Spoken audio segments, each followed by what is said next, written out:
আমাদের সামনে রমজান, বলেন সামনে কি রমজান। সুতরাং আমি রমজানের আয়াত নিয়ে আপনাদের সামনে আজকের বিষয়বস্তু থেকে কথা বলতে চাই। লা ইলমা লানা ইল্লা মা আল্লামতানা। আমাদের কাছে কোনো জ্ঞানই নাই, আমরা জ্ঞান পাই কার কাছ থেকে? আল্লাহ পাক যেন আমাদেরকে জ্ঞান দান করেন, আমরা বলি আমিন। রব্বি জিদনি ইলমা, রব্বি ইশরাহলি সাদরি ওয়া ইয়াসসিরলি আমরি ওয়াহলুল উকদাতাম মিন লিসানি ইয়াফকাহু কাওলি। আমার কলিজার ভাইয়েরা, সামনে রমজানের মাস একেবারে নিকটবর্তী। আর কয়দিন আছে বলতে পারবেন? হ্যাঁ, 4 দিন। আচ্ছা আসেন, আমি রমজান কেন্দ্রিক আলোচনা করব, তবে গতানুগতিক নয়। আমি ভিন্ন কিছু বিষয় আপনাদের দৃষ্টি আকর্ষণ করব ইনশাআল্লাহ। প্রথম কথা হলো, কোরআন এমন একটি কিতাব, এই কিতাবকে আল্লাহ রাব্বুল আলামিন পাহাড়ের উপরেও নাজেল করে নাই, নাজেল করছে মুহাম্মদ সাল্লাল্লাহু আলাইহি ওয়াসাল্লামের উপর। কারণ পাহাড় যত মজবুত হোক, কোরআনের ওজন সহ্য করার ক্ষমতা পাহাড়ের নাই। আল্লাহ রাব্বুল আলামিন বলছেন, লাউ আনজালনা হাযাল কুরআন আলা জাবালিন লারাআইতাহু খাশিআম মুতাসাদ্দিআম মিন খাশিয়াতিল্লাহ। এই কোরআনটা যদি আমি পাহাড়ের উপরে নাযিল করে দিতাম, তোমরা দেখতে পেতে আমি আল্লাহর ভয়েতে পাহাড়টা চূর্ণ বিচূর্ণ হয়ে যেত। মানবতার কল্যাণে, হেদায়েতের জন্য এই কোরআনটা আমাদের জন্য নাযিল করেছেন কে? আপনাদের এলাকায় হিন্দু আছে না নাই? আপনি যদি একটা হিন্দুর দোকানে চুল কাটতে যান, দোকানে ঢোকার পরে হিন্দু লোকটা আপনাকে পাবলিসিটি করা লাগবে না যে আমি হিন্দু, আমার দোকানে আসেন চুল কাটেন, বলা লাগে না। বরং তার দোকানে ঢুকলে দোকানের ডেকোরেশনটা দেখলেই বোঝা যায় এই দোকানটা হিন্দুদের দোকান। কারণ হিন্দুদের দোকানের ভিতরে হিন্দুদের বিভিন্ন মন্দিরের মূর্তির ছবি আছে না নাই? মনোযোগ আছে আপনাদের? আমি কিন্তু লম্বা কথা বলা মানুষ না, আমি এত দূরে মাহফিলও দেই না। এই যে আমাদের প্রফেসর জাহাঙ্গীর আলমের কথা বললাম না, এই লোকটা আমাকে বাধ্য করছে যে আপনি এখানে একটা প্রোগ্রাম দেন। কথাটা একটু শুনুন। একটা হিন্দুর দোকানে ঢুকলেন, কার দোকানে? আপনারা একেবারে অন্তর থেকে বলেন তো, প্রত্যেক হিন্দুর দোকানে মূর্তির ছবি আছে না নাই? কেন লটকাইছে? কারণ সে জানান দিছে আমি কিন্তু হিন্দু। সেম কন্ডিশন আমাদের বাংলাদেশে অনেক বেশি খ্রিস্টান নাই, কিন্তু আপনি যদি খ্রিস্টানের দোকানে ঢুকেন বা ঘরে ঢুকেন, সে আপনাকে পাবলিসিটি করা লাগবে না আমি খ্রিস্টান। বরং তার ঘরের ভিতরে, দোকানের ভিতরে ক্রসের ছবি আছে না না?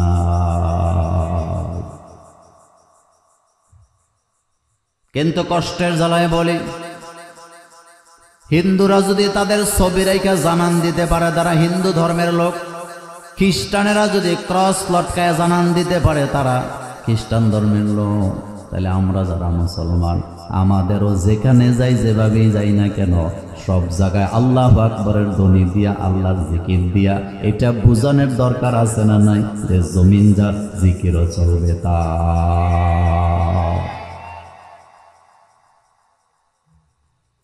নেপালের নাম শুনছেন? নেপাল সফরে গেলাম, কেবল কারে উঠলাম 24 অর্থাৎ 2400 মিটার উঁচু পাহাড়। সেই পাহাড়ের উপরে একটা মন্দির আছে, মন্দিরের পাশে আরেকটা পাহাড় আছে। হাজার হাজার পর্যটক সেখানে যায়। তাকায় দেখলাম জোহরের নামাজের সময় হয়ে গেছে, নামাজ পড়ার কোনো ব্যবস্থা সেখানে নাই। আমাদের পুরা টিমটা সিদ্ধান্ত নিলাম, এই উঁচু জমিনটা তো আল্লাহর, পাহাড়টা তো আল্লাহ বানাইছে, তো তারা যদি এখানে মন্দির বানায় তাদের দেবতাকে ডাকতে পারে, তো এই সমস্ত কিছুর স্রষ্টা যিনি, সে আল্লাহকেও এই জায়গায় আজান দিয়া ডাকার আর সেজদা দেওয়ার দরকার আছে না না?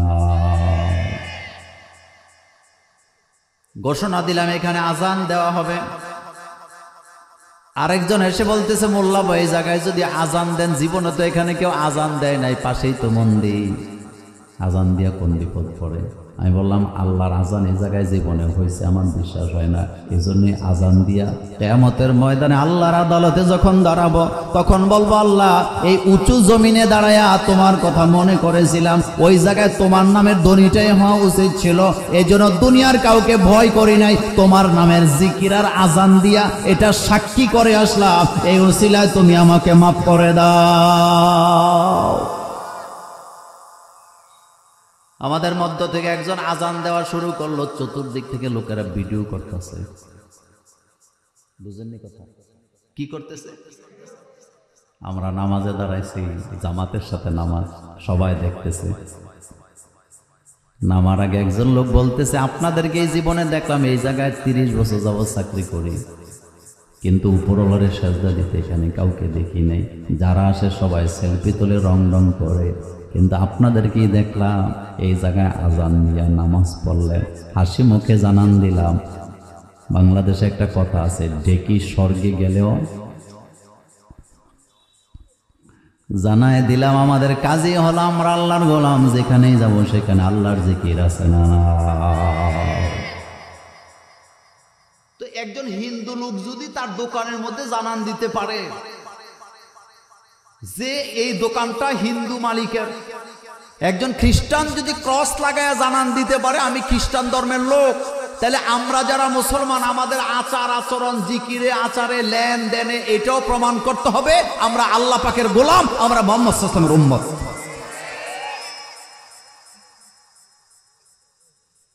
পাঁচটা জিকির যদি আপনার ঘরে থাকে, কয়টা? আমার দিকে তাকান, কয়টা? পাঁচটা জিকির যদি আপনার ঘরে থাকে, শুধু আপনার জবানে থাকলে হবে না, সাদা দাড়িওয়ালা বান্দাদের জবানে থাকলে হবে না, নারী পুরুষ, ছেলে মেয়ে, ছোট বড় সবার মুখে মুখে যদি পাঁচটা শব্দ থাকে, আপনি বুঝবেন আপনার ঘরে ইসলাম আছে, আপনার ঘরে রহমত আছে, বরকত আছে, আপনার ঘরে আল্লাহ রাব্বুল আলামিন আছে। কয়টা? এক নাম্বার, খাইতে, বসতে, ঘুমাইতে, গোসল করতে, ওযু করতে, সব জায়গায় আপনার বাচ্চারা, আপনার মা বাবা, আপনি নিজে, আপনার স্ত্রীর জবান থেকে যদি স্বতঃস্ফূর্তভাবে সর্বক্ষণ বাইরে হয় বিসমিল্লাহ বিসমিল্লাহ বিসমিল্লাহ, তাহলে বুঝবেন আপনার ঘরে রহমত আর বরকত আছে না। না, আপনার স্ত্রী রান্না করতে গেছে, চুলাটা জ্বালাবে, লাকড়ির চুলায় আগুন দিবে, ওনার হৃদয়ে যদি আল্লাহর ভালোবাসা থাকে তাহলে ওনার মুখ দিয়ে তখন কি শব্দ বাইর হবে? জোরে বলেন বিসমিল্লাহ। এই বিসমিল্লাহ ঘরে ঘরে বলার দরকার আছে না নাই? আপনার ছোট্ট বাচ্চাটা মৌজা পড়তেছে, জুতা পড়তেছে, স্কুলে যাবে, বাচ্চাটা কি বলবে? তাহলে বুঝবেন আপনার ঘরে আল্লাহ আছে, ইসলাম আছে। দুই নম্বরে ইনশাআল্লাহ। আল্লাহর নবী বলেন আল্লাহর কোনো বান্দা যখন কোনো কাজের পরিকল্পনা করার সময় বলে ইনশাআল্লাহ আমি এটা করব, সেই কাজের সফলতা আল্লাহ নিজের হাতে উঠায় নেয়। কি বলবে? আপনার বাচ্চাটা স্কুলে যায়, কিন্ডারগার্টেনেই যায়, মাদ্রাসায় যায়, আপনি জিজ্ঞেস করতেছেন বাবা কোথায় যাও? বাচ্চাটা যদি হাসি মুখে বলে ইনশাআল্লাহ আমি স্কুলে যাব, ইনশাআল্লাহ আমি মাদ্রাসায় যাব, ইনশাআল্লাহ আমি নানা বাড়ি যাব, তাহলে বুঝবেন এই বাচ্চার কলিজার ভিতরে আল্লাহ আছে না। আল্লাহু আকবার বলেন। আপনি ব্যাগ নিয়ে বাজারে রওনা দিয়েছেন, পথের মধ্যে লোকেরা জিজ্ঞেস করতেছে কোথায় যান, আপনার জবান থেকে যদি আসে ইনশাআল্লাহ আমি বাজারে যাব, তাহলে বুঝবেন আপনার হৃদয়ের ভিতরে আল্লাহ আছে না নাই। আপনার স্ত্রী রান্না করতে রওনা দিছে, আপনি জিজ্ঞেস করতেছেন কোথায় যাও, আপনার স্ত্রী যদি বলে ইনশাআল্লাহ রান্না করতে যাই, তাহলে বুঝবেন আপনার ঘরে ইসলাম আছে। আমার কলেজের ভাইয়েরা, বাজারে যাবেন ইনশাআল্লাহ না বললে আল্লাহর কোনো ক্ষতি নাই, কিন্তু ইনশাআল্লাহ না বললে আপনি যে বাজারে যেতে পারবেন তার কোনো গ্যারান্টিও নাই। যাওয়ার আগে রাস্তায় অ্যাক্সিডেন্ট করে মরে যাওয়ার সম্ভাবনা আছে না? কয়টা গেছে? 3 নম্বরে মাশাআল্লাহ। আপনি কোন না কেন বলেন মাশা, বলেন মুরব্বীরা বলেন মাশা। আমার মুরব্বী একটা ভালো কাজ করলো, কি বলবেন? বাচ্চাটা ভালো রেজাল্ট করলো, কি বলবেন? আপনার স্ত্রী ভালো তরকারি রান্না করছে, আপনি কি বলবেন? রিক্সাওয়ালা গাড়িটা ভালো চালাইছে, আপনি কি বলবেন? মাশাআল্লাহ বলবেন। এই মাশাআল্লাহ বলার দ্বারা ওই লোকটা কাজে আরো বেশি উৎসাহ পাবে। আপনার প্রতি রহম করবেন কে? কি বলবেন? মাশা। 4 নাম্বার, আশ্চর্যজনক কোন শব্দ যদি শুনেন, আপনার ঘরের সবার মুখ থেকে যদি বের হতে থাকে সুবহানাল্লাহ সুবহানাল্লাহ, তাহলে বুঝবেন আপনার ঘরে কি আছে? আল্লাহ আছে, ইসলাম আছে। আর 5 নাম্বার, আপনাকে যখন কেউ জিজ্ঞেস করে কেমন আছেন, আপনি যে অবস্থায় থাকেন আপনি কি বলবেন? তাহলে বুঝবেন আপনার ঘরে ইসলাম আছে না না। শব্দ কয়টা? মা বোনেরা সহ সবাই মুখস্থ করেন। শব্দ কয়টা?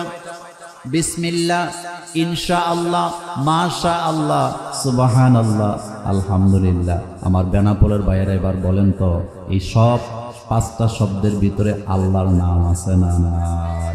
এবার বলেন, এই শব্দগুলো কোরআনে আছে না নাই? কোরআনের প্রতি অক্ষরে কয় নেকি? 10 নেকি। এই শব্দগুলা কোরআনে আছে, প্রত্যেক অক্ষরে 10 নেকি। কোরআনে থাকার কারণে শব্দগুলা আপনি যখনই উচ্চারণ করবেন, প্রত্যেক অক্ষরে অক্ষরে সবার আমল নামায় 10 করে নেকি আছে না না? কিন্তু যাদের হৃদয় ইসলাম নাই, তাদের কাছে এই শব্দগুলা ভালো লাগার কোনো সম্ভাবনা নেই। বাংলাদেশে একজন বিতর্কিত লেখিকা ছিল, নাম ছিল তসলিমা নাসরিন। নাম শুনছেন? কিছুদিন আগে সে আলহামদুলিল্লাহ বিরুদ্ধে একটা লেখা লিখছে, পুরা আর্টিকেল লিখছে। সে বলছে 70 দশকের পর থেকে বাংলাদেশের লোকেরা আলহামদুলিল্লাহ বলা শুরু করছে। যেদিন থেকে বাঙালিরা আলহামদুলিল্লাহ বলা শিখছে, সেদিন থেকে বাংলাদেশে পচন ধরছে। কি ধরছে? আচ্ছা আপনারা বলেন তো, এই আলহামদুলিল্লাহ শব্দের মধ্যে কি দুর্গন্ধ আছে? এটার মধ্যে কি সাম্প্রদায়িক উস্কানিমূলক কোনো বক্তব্য আছে? এটার মধ্যে কি মারামারি কথা আছে, গালাগালি কথা আছে? বরং এটার মধ্যে সন্তুষ্টির কথা আছে না নাই?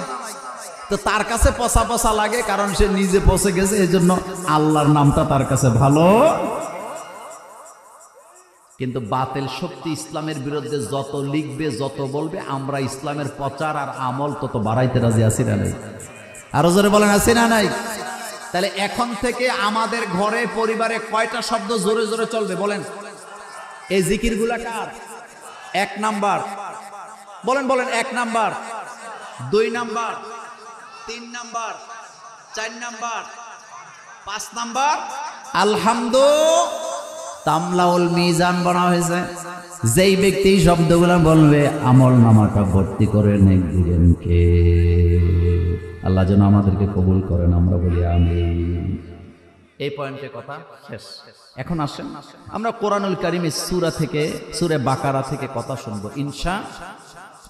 আল্লাহ রাব্বুল আলামিন বলছেন, ইয়া আইয়ুহাল্লাযীনা আমানু কুতিবা আলাইকুমুস সিয়াম কামা কুতিবা আলাল্লাযীনা মিন ক্বাবলিকুম লাআল্লাকুম তাত্তাকুন। আমার আল্লাহ যত বড়, আল্লাহর কথাও তত বড়। দেখেন, আল্লাহর কথা কি ব্যাখ্যা করে শেষ করা যায়? আল্লাহ নিজেই বলছেন, ওয়ালাউ আন্না মা ফিল আরদি মিন শাজারাতিন আকলামু ওয়াল বাহরু ইয়ামুদ্দুহু মিন বা'দিহি সাবআতু আবহুরিন মা নাফিদাত কালিমাতুল্লাহ। আল্লাহ পাক বলছেন, এই দুনিয়াতে যত গাছপালা আছে সব কেটে যদি কলম বানাও, সমুদ্র মহাসমুদ্রের পানিগুলো যদি কালিতে পরিণত করো, এই কালিগুলো যদি 10 গুণ দেও অথবা 7 গুণ দেও, ওই কালি আর কলম দিয়ে লিখতে শুরু করে দাও, লিখতে লিখতে লিখতে তোমার কলম কালি শেষ হয়ে যাবে। আল্লাহর কালামের ব্যাখ্যা করে শেষ করা যাবে না। রাসূল কারীম সাল্লাল্লাহু আলাইহি ওয়াসাল্লাম বলেছেন, খায়রুল কালামি মা কাল্লা ওয়া দাল্লা। আল্লাহর নবী বলেন উত্তম বক্তব্য সেই বক্তব্য যেই বক্তব্যের ভিতরে কথা থাকে কম, ব্যাখ্যা থাকে বেশি। আমার কলেজার ভাইয়েরা, জ্ঞানী লোকেরা কথা কম বলে না বেশি বলে? কথা বলেন না, কম না বেশি? জ্ঞানী লোকেরা কখনো লম্বা বক্তৃতা দেয় না। রাসূলুল্লাহর জীবনে 23 বছরের নবুয়তের জীবনে রাসূলুল্লাহ কখনো লম্বা বক্তৃতা দেয় নাই। হাজার হাজার বক্তৃতা রাসূল দিলেন। সবচেয়ে লম্বা বক্তৃতা ছিল বিদায় হজের ভাষণ। তাও সময় নিছে মাত্র 18 থেকে 22 মিনিট। সুবহানাল্লাহ বলেন। রাসূলের জীবনে সবচেয়ে লম্বা ওয়াজ কোনটা? বিদায় হজের ভাষণ। বলেন কোনটা? যেটা খুতবা বলেন, বিদায় হজের খুতবা বলেন, ভাষণ বলেন, কিন্তু সময় ছিল কয় মিনিট? 18 থেকে। এবার খেয়াল করেন, আপনি বলবেন মোল্লা ভাই 18 থেকে 22 মিনিট রাসূল কত কথা বলে গেছে। 18 থেকে 22 মিনিটে রাসূল যে বক্তৃতা দিয়ে গেছে, এই পৃথিবীতে যত রাষ্ট্র আছে সমস্ত রাষ্ট্রগুলোকে পরিচালনা করতে যত আইন দরকার, বিধান দরকার, শিক্ষা দরকার, সবগুলা আল্লাহ রাসূলের বিদায় হজের ভাষণে আছে না নাই? আল্লাহু আকবার বলেন। চিন্তাও করতে পারতেন না রাসূল কত কথা বলে গেছে 22 মিনিটে। সুবহানাল্লাহ। খায়রুল কালামি মা কাল্লা ও দাল্লা। উত্তম বক্তৃতা সেই বক্তৃতা যেই বক্তৃতার মধ্যে কথা হয় কম কিন্তু ব্যাখ্যা থাকে অনেক বেশি। তো আল্লাহর কথা কম কিন্তু ব্যাখ্যা অনেক। এবার খেয়াল করেন, আল্লাহ পাক বলছেন ইয়া আইয়ুহাল্লাযীনা আমানু কুতিবা আলাইকুমুস সিয়াম কামা কুতিবা আলাল্লাযীনা মিন ক্বাবলিকুম লাআল্লাকুম তাত্তাকুন। ও মুমিনেরা যারা ঈমান এনেছো, আমি তোমাদের জন্য রোজাকে লিখিত করে দিছি, ফরজ করে দিছি। কামা কুতিবা আলাল্লাযীনা মিন ক্বাবলিকুম, যেমনি করে তোমাদের আগের লোকদেরও রোজা ছিল। লাআল্লাকুম তাত্তাকুন, যাতে করে তোমরা পরেজগার হতে পারো। শুনেন একটা মজার কথা বলি। রোজা পৃথিবীর সব ধর্মের লোকের কাছে আছে, কথা কি বুঝেন? হিন্দুরাও রোজা রাখে। আপনাদের এলাকায় হিন্দু আছে না? তারাও কিন্তু কি রাখে? রোজা রাখে। তাদের রোজাটা ভিন্ন, আমাদেরটা ভিন্ন। তাদের রোজার সাথে আমাদের রোজা মিলে না। এবার শুনেন, আল্লাহ পাক বলছেন আমি রোজাকে ফরজ করলাম লাআল্লাকুম তাত্তাকুন, যাতে করে তোমরা পরেজগার হতে পারো, অর্থাৎ আল্লাহ ভীতি নিজেদের মধ্যে জাগ্রত করতে পারো। এই আল্লাহ ভীতিটা কি? খুবই মনোযোগ দিয়ে শুনবেন। আল্লাহ ভীতিটা কি? আল্লাহ ভীতিটা হলো, আপনাদের এখানে একটা মসজিদ আছে না? অনেক সুন্দর না মসজিদটা? মসজিদের মধ্যে আপনারা 100 জন লোক ইফতার করতে বসছেন। কয়শো লোক? আপনাদের ইমাম সাহেব আছে, মুরব্বীরা আছে, সবাই আছে। এমন সময় আমি গাড়ি চালায়া আপনাদের এই মসজিদের সামনে আসলাম। রমজানের মাস, আমার অবস্থা খুবই খারাপ, ক্ষুধায় আমি কাঁপতেছি, ক্ষুধায় আমি মরে মরে যাই অবস্থা। আসার পরে দেখলাম আপনারা সবাই বসে আছেন ইফতারি সামনে নিয়ে, কিন্তু ইফতারি আপনারা খান না, কারণ ইফতারি এখনো সময় আছে 15 মিনিট। কয় মিনিট? ইফতারি সামনে আছে না নাই, কিন্তু খান না কার ভয়ে? আল্লাহর ভয়ে খান না। আমি মোল্লা নাজম মসজিদে ঢুইকা আপনাদেরকে সালাম দিয়া বললাম আসসালামু আলাইকুম, আমি আপনাদের মোল্লা ভাই, কুমিল্লা থেকে আইছি, বেনাপোল যাব।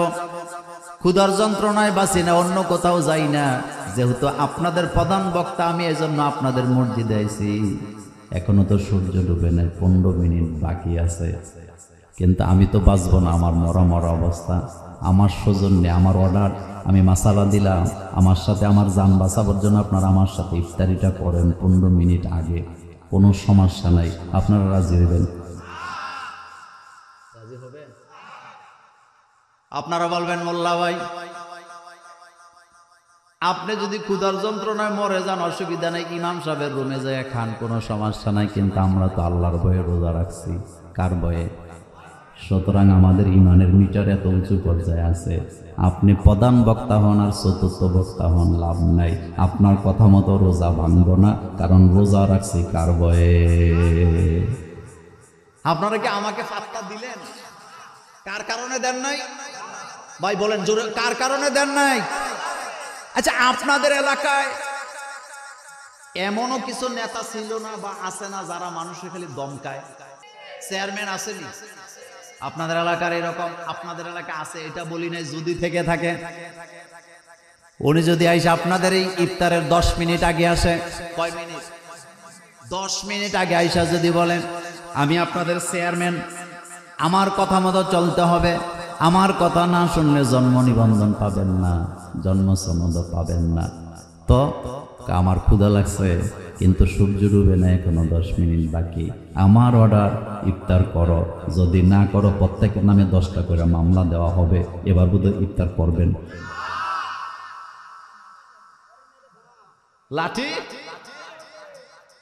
আপনারা বলবেন তুমি নেতা হও, চেয়ারম্যান হও, যা ইচ্ছা তা হও, তোমার এসবে আমরা ভয় করি না, বরং আমরা ভয় করি কাকে?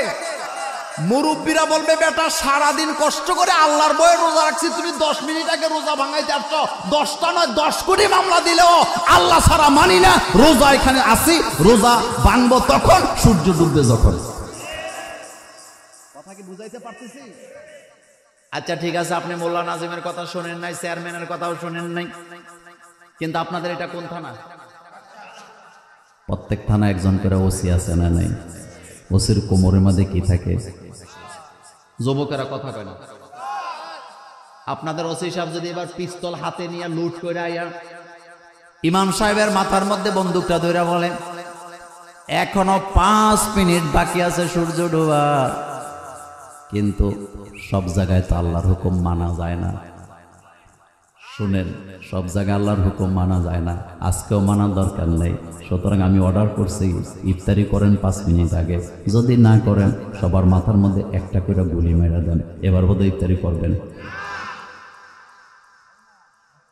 রোজা আপনার ইমানকে এত মজবুত জায়গায় নিয়ে গেছে আমার ভাইয়েরা, ওসি সাহেব নয়, সেনাবাহিনী যদি ট্যাঙ্কার কামানের গোলা নিয়ে আসে, রোজাদারের রোজা ভাঙাবার ক্ষমতা নাই, কারণ তারা রোজা রাখছে কার ভয়েতে।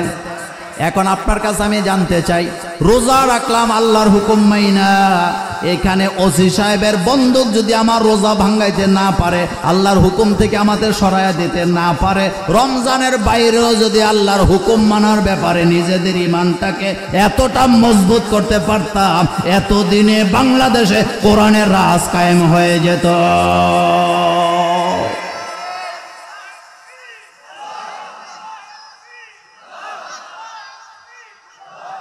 এটার নাম তাকওয়া। বলেন এটার নাম কি? এবার খেয়াল করেন, বড় লোক কোটিপতি নিজের স্ত্রীকে 10 ভরি স্বর্ণ কিনা দিছে। কয় ভরি? গলার আছে, কানের আছে, হাতের আছে, অভাব নেই, বিয়ার দাওয়াতে যাবে। এখন বলেন বোরকা পরা এটা কি নফল না ফরজ?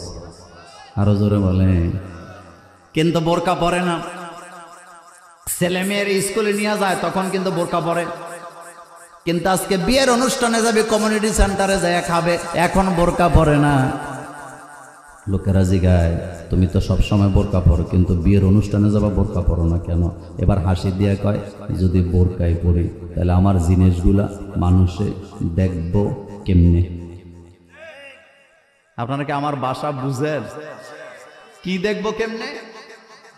আমার যে অলংকার আছে, আমার গলায় যে স্বর্ণ আছে, আমার হাতে যে অলংকার আছে, আমি যে একটা সুন্দর ড্রেস পরছি, আমার যে একটা রূপ আছে, বিয়ার অনুষ্ঠানে যদি আমি বোরকা পরে যাই তাহলে তো জিনিসগুলা ঢাকনা পরে থাকবে, লোকেরা তো বুঝবে না আমি যে বড় লোক। এমন অহংকারী জাহান্নামী নারীও বাংলাদেশে আছে না? না,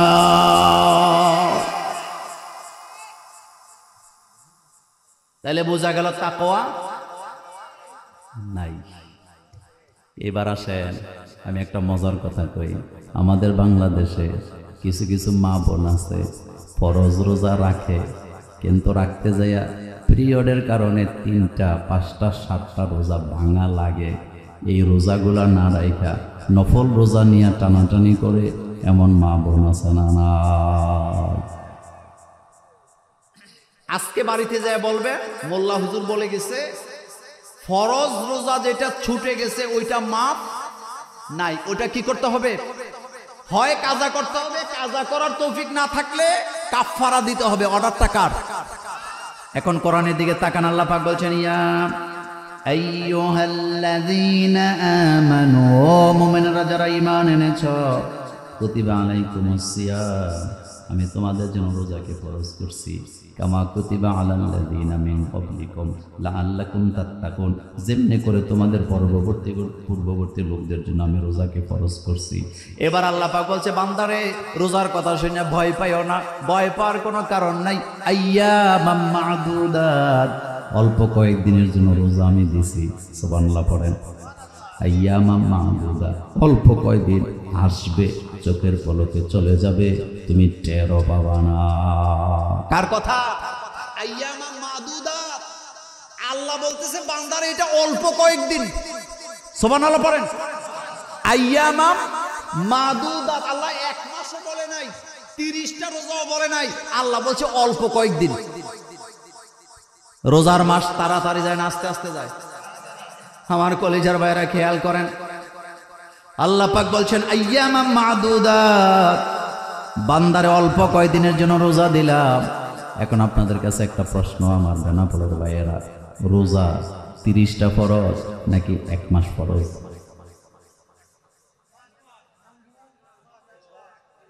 রোজা কি 30টা ফরজ না 1 মাস ফরজ?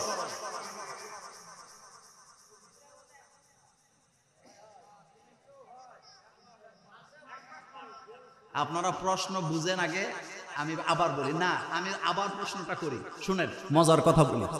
রোজা কি আল্লাহ 30টা ফরজ করছে না 1 মাস ফরজ করছে? এই না হলো উত্তর। 30 রোজা আল্লাহ ফরজ করে নাই। আমার দেশে ঠেলার চোটে আমরা বলি 30 রোজা 30 ফরজ না, 30 রোজা আল্লাহ ফরজ করেন নাই। কারণ চন্দ্র মাস, এটা 29-এও যায়, এটা 30-এও যায়। এই জন্য কোরআনে আল্লাহ একথা বলে না যে 30 দিন ফরজ। আল্লাহ পাক বলছে আইয়ামাম মা'দুদাত, একটা নির্দিষ্ট সময় পর্যন্ত আমি তোমার উপর রোজাকে ফরজ করে দিলাম। চন্দ্রমাস যায় 2 তারিখে, হয় 29 না হয় 30, কিন্তু ইংরেজি মাস যায় 28-এ, 30-এ, 29-এ, 31-এ, মানে কোনো ঠিক ঠিকানা নাই। এটা 28-এও যায়, 30-এও যায়, 31-এও যায়, মাঝে মধ্যে মিলাইতে না পারলে হেডা আবার 29-এও যায়। হেডারে কি কয়? লিপ। কথা কয় না যুবকেরা, এটারে কি কয়? কিন্তু রাসূলুল্লাহ সাল্লাল্লাহু আলাইহি ওয়াসাল্লাম বুখারীর হাদিসে বলছে চন্দ্রমাস যায় 2 হিসাবে, হয় 29 না হয় 30। আমার কলেজার ভাইয়েরা, চাঁদ আমাদের মাথার উপরে আছে না নাই? রাসূলুল্লাহর প্রশ্ন করা হয়েছে, ইয়াসআলুনাকা আনিল আহিল্লাহ, নবী গো, বুদ্ধিজীবীরা আপনাকে প্রশ্ন করে, নবী তুমি বলো তো, নবী যদি হইয়া থাকো, চাঁদ বাড়ে কেন, কমে কেন?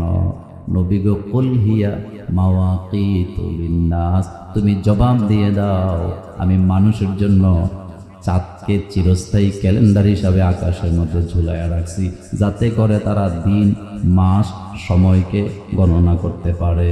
আল্লাহু আকবার। বিজ্ঞানীরা বলেছেন এই পৃথিবীর সমুদ্রে, নদীতে যে জোয়ার বাটা হয়, এটা চাঁদের কারণে হয়। কিন্তু আল্লাহ বলেন শুধু জোয়ার বাটার জন্য আমি চাঁদকে বানাই নাই, বরং চাঁদ আমি বানাইছি মানুষের ইবাদত করার জন্য। আর ইবাদতটা হবে আমার, সেই ইবাদতের গণনা করার জন্য, মাস, দিন, তারিখ, সপ্তাহগুলা ঠিক রাখার জন্য চাঁদকে আমি আকাশের মধ্যে বান্দার জন্য চিরস্থায়ী ক্যালেন্ডার বানায় ঝুলিয়েছি। আচ্ছা, ক্যালেন্ডার কি পায়ের নিচে থাকে না মাথার উপরে থাকে? তো চাঁদটা কোন জায়গায় আছে? এখন আসেন, রাসূল বলছে চাঁদ দেখা রোজা রাখবা, চাঁদ দেখা রোজা ভাঙবা। কিন্তু আমার বাংলাদেশে ইদানিং কিছু ওটি পণ্ডিত বাইর হয়েছে, কয় সৌদি আরবের সাথে রোজা রাখলে সমস্যাটা কি? এমন লোক আপনাদের এলাকা আছে?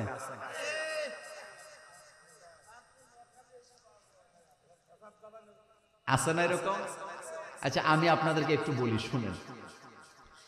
সৌদি আরবের সাথে যারা রোজা রাখতে চায়, তাদের সাথে দ্বন্দ্ব জড়াবার আমার ইচ্ছা নাই, কারণ ফাও জায়গায় সময় দিয়ে কোনো লাভ নাই। কিন্তু আপনাদের সাথে আমি একটা ডিসকাস করি। আচ্ছা বলেন তো, বাংলাদেশে যে আমরা বাস করি, বাংলাদেশে কি আমাদের টাইম সব সময় একরকম? যেমন ফজরের নামাজ আমরা শীতকালে পড়ি 6টায়, কয়টায়? কিন্তু গরমকালে পড়ি 4:30টায়। মুরব্বীরা কথা কর না কেন? কয়টায়? সেম কন্ডিশনে মাগরিবের নামাজ শীতকালে পড়ি আমরা 5টায়, কিন্তু গরমকালে পড়ি 6:55-তেও আজান হয়, অথচ শীতকালে 6:55-তে এশার আজান হয়ে যায় কিনা?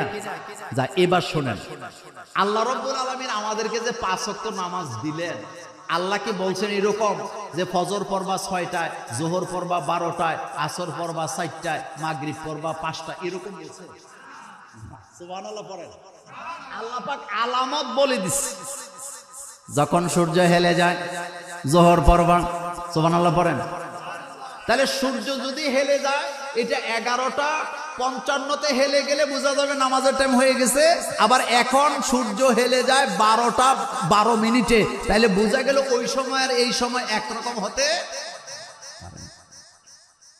এবার দেখেন আল্লাহ পাক বলছেন, সূর্য যখন ডুবে যাবে মাগরিবের নামাজ পড়বা, লাল থাকবে যতক্ষণ, মাগরিব পড়তে পারবা ততক্ষণ।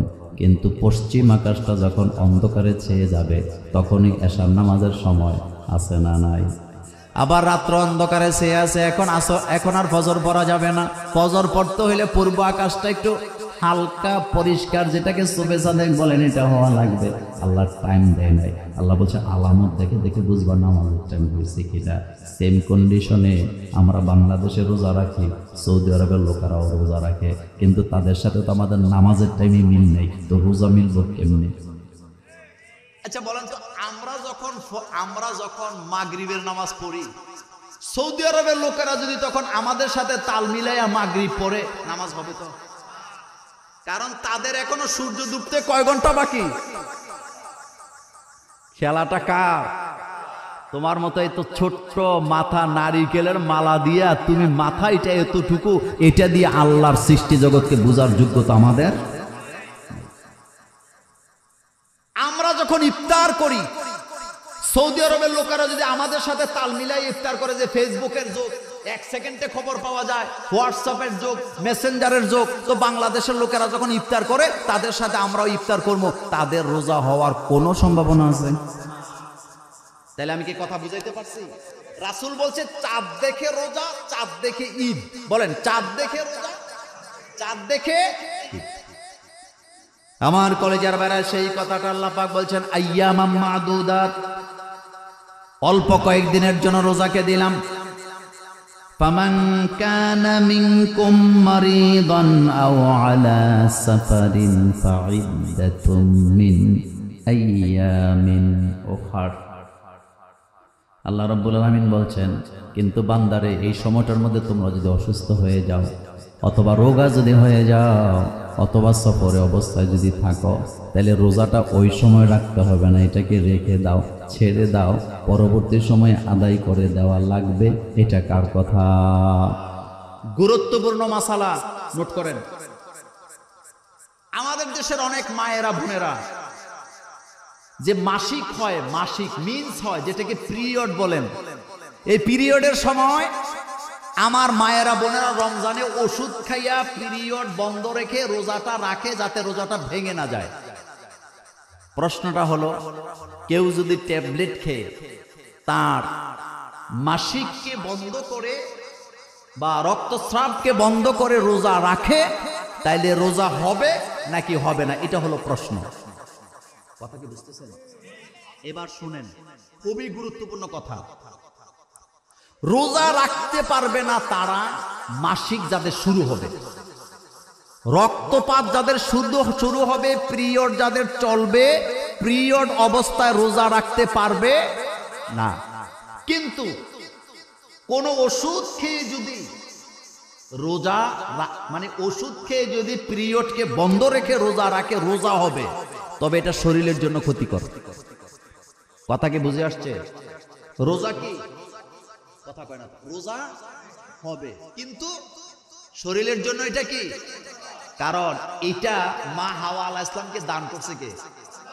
এখন আসেন, আমাদের দেশের কিছু অতি বুদ্ধিজীবী দাঁড়িয়ে আছে বিতর্কিত, তারা বলে পুরুষের কেন মাসিক হয় না, আমাদের মাসিক হয়, এটা তো আল্লাহ আমাদের প্রতি জুলুম করছে।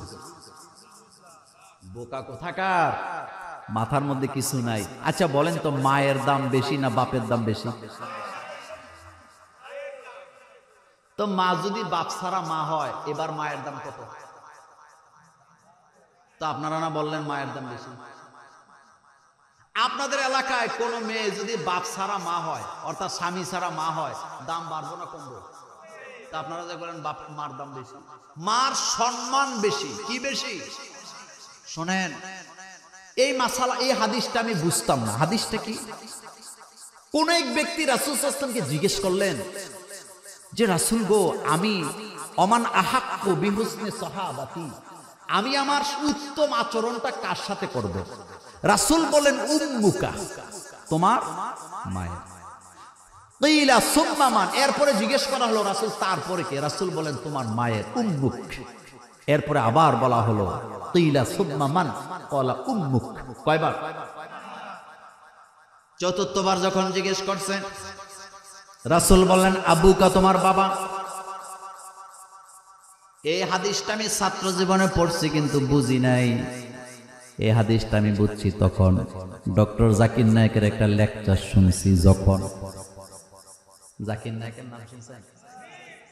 কথা কন না কেন?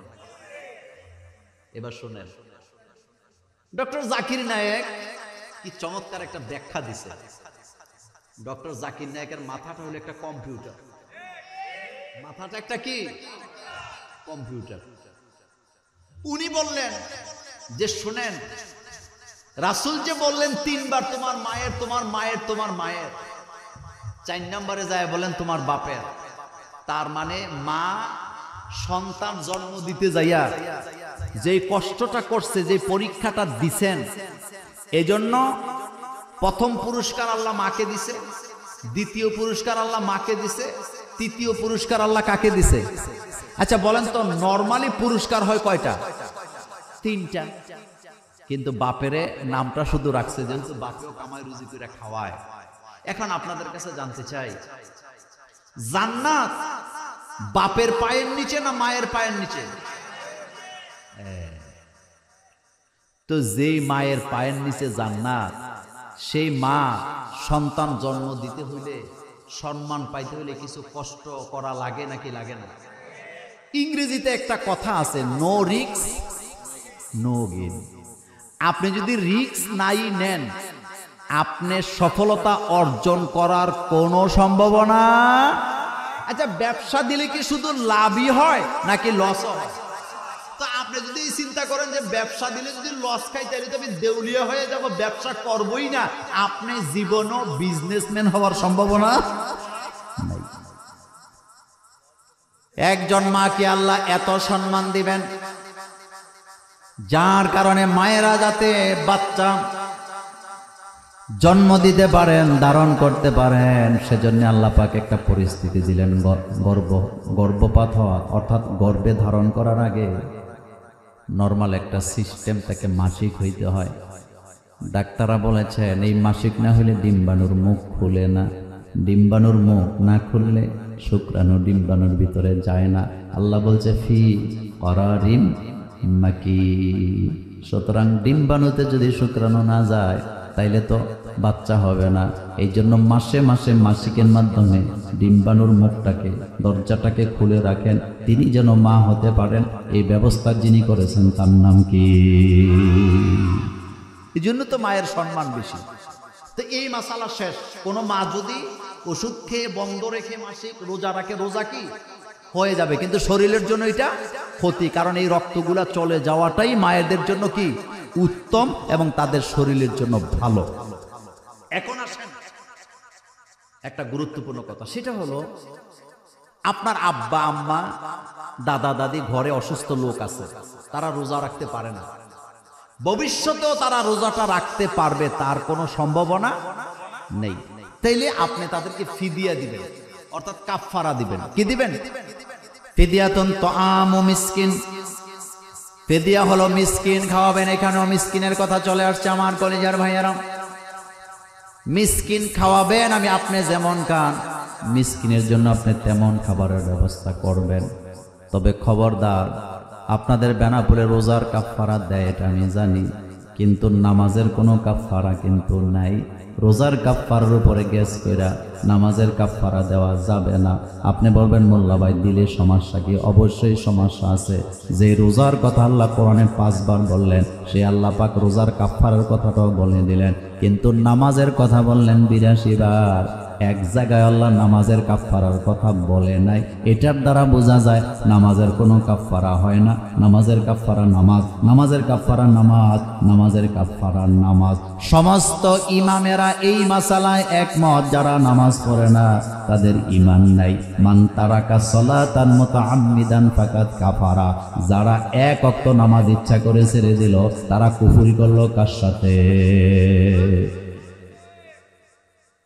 নামাজ আগে না মাহফিল আগে? এত আসতে বললে হবে না। নামাজ আগে না ওয়াজ আগে? কিন্তু ওয়াজে যারা যায় সবাই কি নামাজ পড়ে? আপনাদের যশোরে মাহফিল হয় বড়, সবচেয়ে বড় কোনটা? কথা কোন না কেন? এবার আমার দিকে তাকান। যশোরের আদ্দিন আকিজ গ্রুপের মাহফিল সবচেয়ে বড় মাহফিল।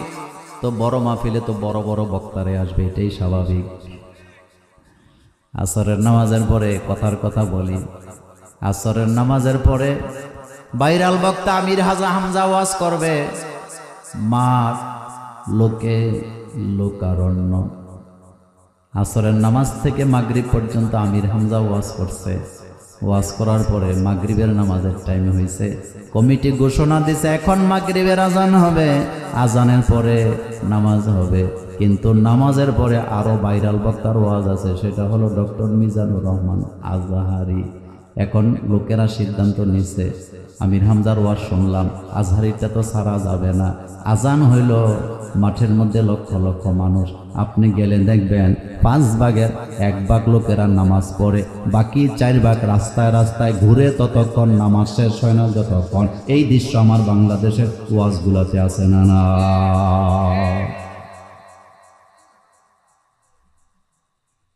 মাগরিবের নামাজের শেষ, নামাজ পড়ার সময় দেখলাম পুরা মাঠের 5 ভাগের 1 ভাগ শুধু লোকেরা নামাজ পড়তেছে, বাকি লোক রাস্তায়।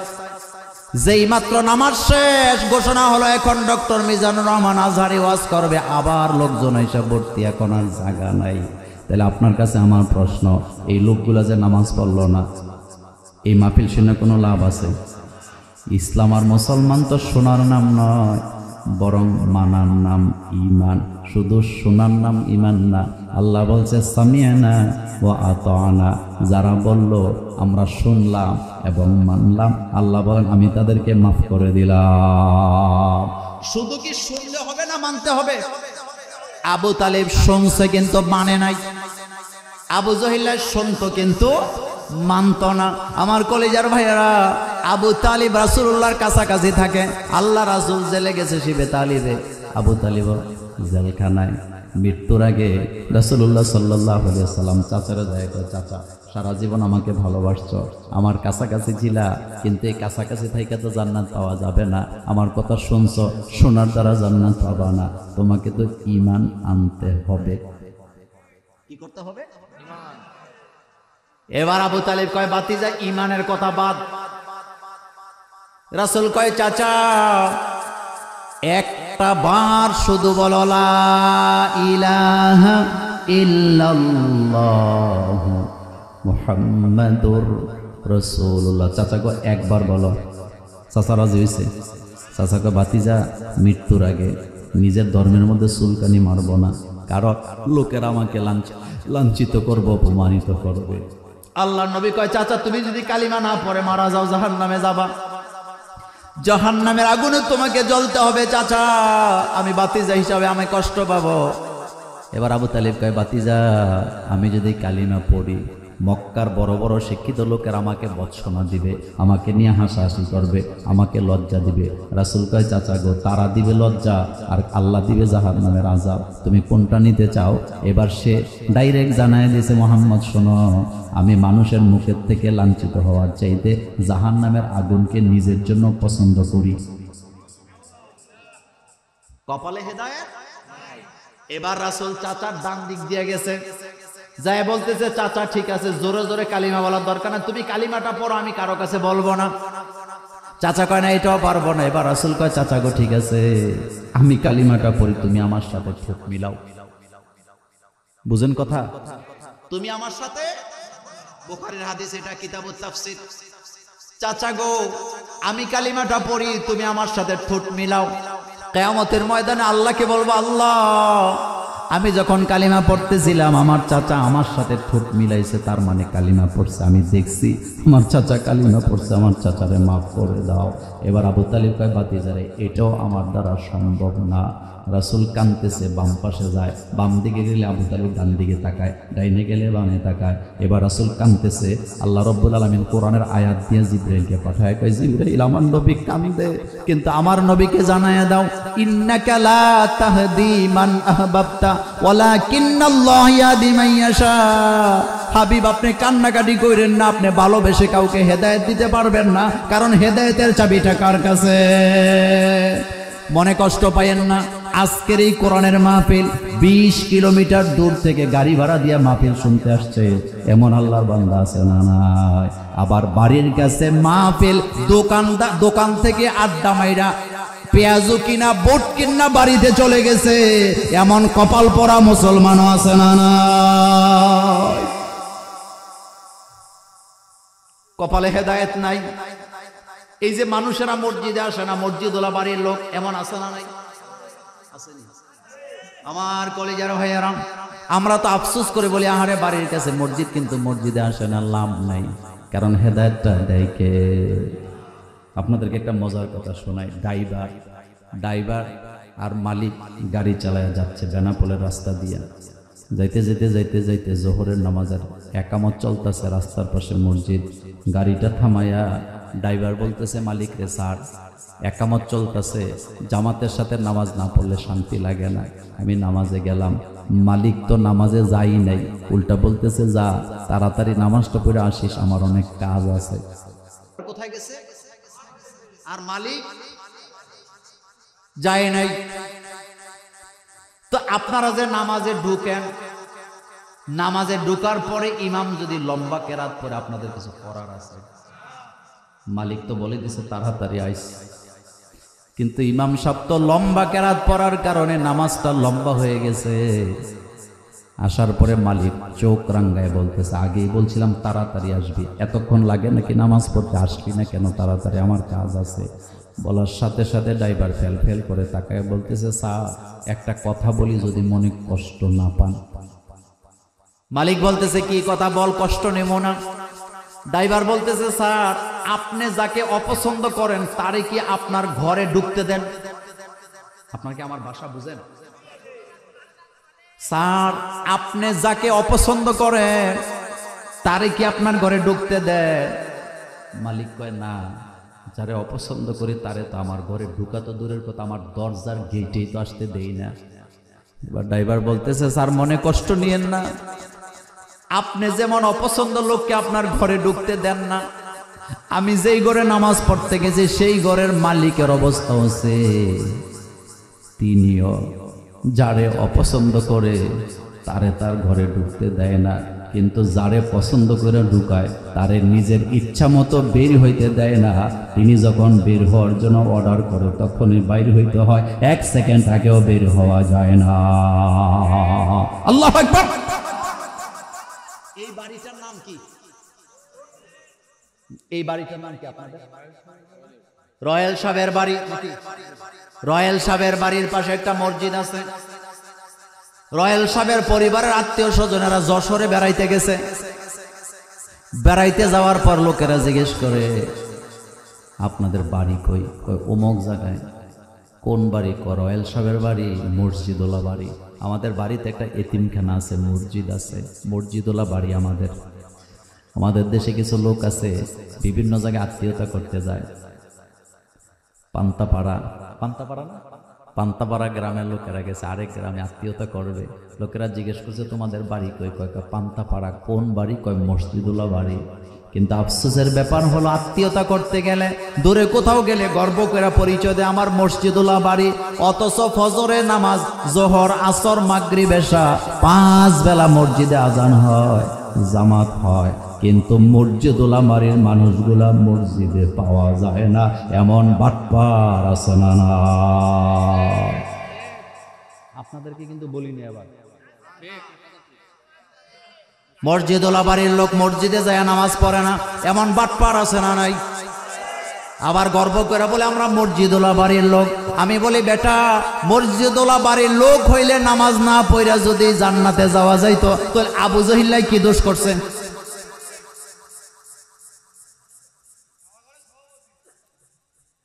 আবু জহিল্লার বাড়ি কোথায়? রাসূলুল্লাহর বাড়ি আরো দূরে, আবু জহিল্লার বাড়ি কাবার কাছে। কিন্তু আবু জহিল্লা জান্নাতি না জাহান্নামী? আরো জোরে বলেন, জান্নাতি না জাহান্নামী? সুতরাং মসজিদ বানায়া, মাদ্রাসা বানায়া, মাহফিল করায় কোনো লাভ নাই যদি নিজের আমল ঠিক না থাকে।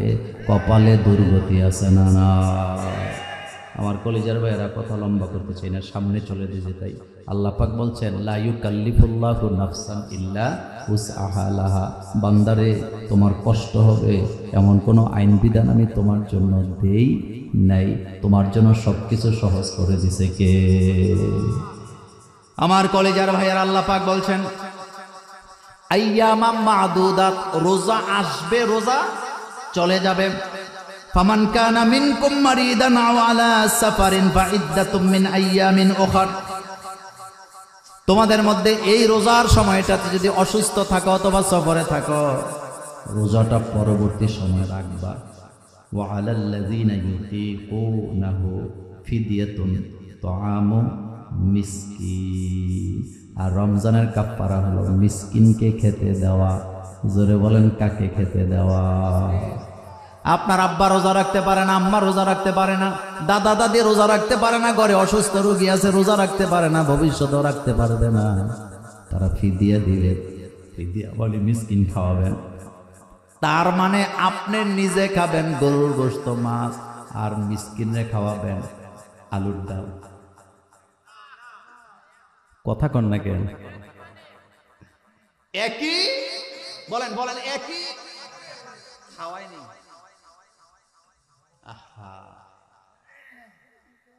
রমজানে যারা জাকাতের শাড়ি কিনে, জাকাতের লুঙ্গি কিনে, জাকাতের নামে জাকাত দেয়, তাদের জাকাত হবে না, হবে না, হবে না, হবে না। তুমি লুঙ্গি কিনে দাও, হ্যাঁ? আচ্ছা বলেন তো, কারুন জাকাত দিতে কি অস্বীকার করছিল? না, জাকাত দিতে অস্বীকার করে নাই। মুসা আলাইহিস সালাম যায় কয়, তোমার এত সম্পদ, জাকাত দাও। কয় মুসা, এটা বলা লাগেনি, যা লাগে থোক বরাদ্দ নিয়ে যাও। মুসা আলাইহিস সালাম কয়, থোক বরাদ্দ হবে না, হিসাব করে দেওয়া লাগবে। হিসাব করে দেওয়া লাগবে। 100 টাকায় 2.5 টাকা। কথা কন না কেন? 100 টাকায় 40 টাকায় 1 টাকা, বলে না? 40 টাকায় 100 টাকায়। এবার কারুণ্যায় কয়, ঠিক আছে সমস্যা নাই, হিসাব করো। যখন হিসাব শুরু করছে, হিসাব করতে করতে করতে করতে কারুণ্যায় দেহে সর্বনাশ। এবার যখন সম্পদের স্তূপ দেখছে, এখন কারুণ্যায় উল্টায় গেছে। কয়, মুসা বুঝছি, জাকাত টাকাত কিছু না, তোমার নজর আমার সম্পদের দিকে পড়ছে। আমাদের বাংলাদেশে যারা জাকাত দেয়, ম্যাক্সিমাম মনে করে তারা গরিবের প্রতি এহসান করে। আমার দেশের নেতারা, ম্যাক্সিমাম নেতারা জাকাত দেয় ভবিষ্যতে ভোট পাওয়ার আশায়। কথা যে বললেন না, এমন নেতা আছে না নাই? তো জাকাত তোর কপালে মানি। শুনেন, জাকাত দেওয়া মানে বড় লোকেরা গরিবের প্রতি এহসান করা নয়, বরং জাকাত নিয়ে গরিবেরা বড় লোকদেরকে জাহান্নাম থেকে বাঁচাইয়া এহসান করতেছে। বাদশাহ আব্দুল আজিজ, যাকে ইসলামের ৫ম খলিফা বলা হয়, তার রাষ্ট্রের অবস্থা এমন, জাকাত দাতা আছে কিন্তু জাকাত গ্রহীতা নাই। সুবহানাল্লাহ পড়েন। একজন লোক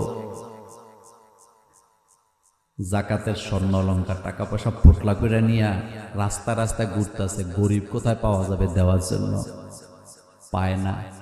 2 দিন ঘুরছে, কয়দিন পায় নাই। ক্লান্ত শ্লান্ত অবস্থায় একটা গাছের নিচে বসছে, বসে বসে চিন্তা করতেছে, আহারে জাকাতটা কারে দিব, দিতে না পারলে তো আমি মুক্ত হতে পারবো না। জাকাত দেয় যারা মুক্ত হয় তারা, জাকাত নেয় যারা মুক্ত করে তারা। তাইলে যারা দেয় তারা বড় নাকি যারা নেয় তারা বড়? ওই যে 2 দিন ঘুরছে, বসে আছে জীর্ণ শীর্ণ অবস্থা, লোক তো নাই, জাকাত কারে দেব, পেরেশানিতে পড়ে গেছে। হঠাৎ তাকায় দেখে একটা লোক, জামা কাপড় নাই, পরনে একটা লুঙ্গি, কাদের মধ্যে একটা বস্তা লইয়া পূজা হয়ে আসতেছে। কাছাকাছি যখন আসছে, হ্যাঁ আলহামদুলিল্লাহ, কি কইতেছে, আসসালামু আলাইকুম। এবার বস্তা ওয়ালাইকুম সালাম। কয় ভাই কাছে বসো, তোমারে দেখা কলিজা ঠান্ডা। কাছে বসছে, বসার পরে বাইরে আমার কাছে কতগুলা জাকাতের মাল আছে, এই মাল নিয়ে ঘুরতাছি, 2টা দিন হয়ে গেছে, একটা লোক পাইলাম না জাকাত গ্রহণ করার। তোমার জীর্ণ শীর্ণ অবস্থার বস্তা দেখে বুঝতে পারছে আল্লাহ তোমারে আমারে মিলাই দিছে। আল্লাহ তোমাকে আমারে ধরো, জাকাতের এই পোটলাইটা নিয়ে আমারে মুক্ত করো। বুঝে আসছে কথা? তুমি আমারটা নিয়ে আমারে কি করো?